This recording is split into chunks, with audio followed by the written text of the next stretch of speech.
প্রিয় ভাইয়েরা, আমি বলেছিলাম যে এক দল খেয়ে গিয়েছে আর এক দল খাওয়ার জন্য রেডি হয়ে আছে। তো এখানে কি আমি কোন দলের নাম বলেছি?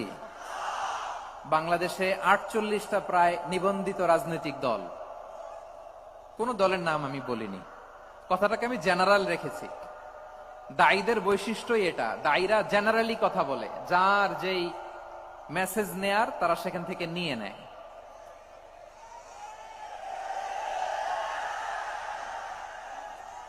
তো কোন দল এটা নিয়ে কোনো কথা বলল না। আপনারা এটাকে নিজের গায়ে যে মাখালেন, এটা ঠিক হয়নি।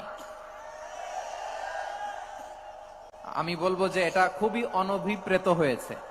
কোন দলকে টার্গেট করে বা কোন দলের পক্ষে আমরা কখনো কথা বলি না।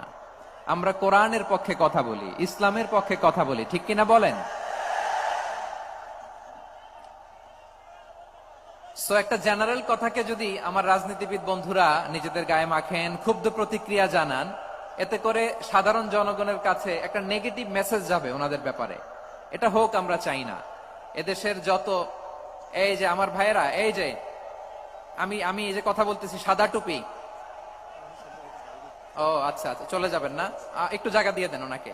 হয় কি, লক্ষ লক্ষ মানুষের ভিড়ে আপনি যদি উঠতে চান খুব কঠিন হয়ে যায়। যদি পারেন একটু বসেন, আর না পারলে ভাইকে একটু জায়গা দিয়ে দেন। আমার দিকে তাকান, এই সিলেট, এদিকে তাকাও, এদিকে এদিকে, ফাইন।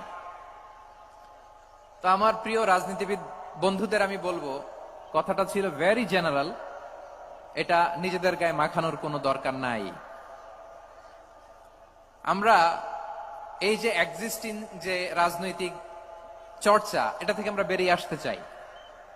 আমরা চাই না এদেশে চাঁদাবাজি, দখলবাজি থাক, ঠিক কিনা বলেন? এদেশে কোনো দুর্নীতি থাক, টেন্ডারবাজি থাক, এগুলো আমরা চাই।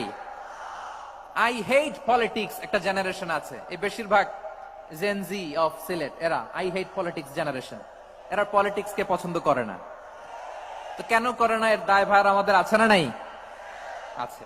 এবং আমরা দেখেছি ক্ষমতার পালাবদল যখন হয়, এক সরকার যায় আরেক সরকার আসে, তখন দুর্নীতির ফিরিস্তি আমরা জানতে পারি, এর আগে জানতে পারি না। প্রতিটা দলের ভেতরেই আমরা এই বাজে চর্চাটা দেখেছি। সো এখন আমাদেরকে শুধরে নেয়ার সময় এসেছে। এটা এই সুন্দর সময়, নতুন প্রভাতের বাংলাদেশ, নতুন ভোরের বাংলাদেশ, এই সময় আমরা কাদা ছোড়াছুরি যেন না করি।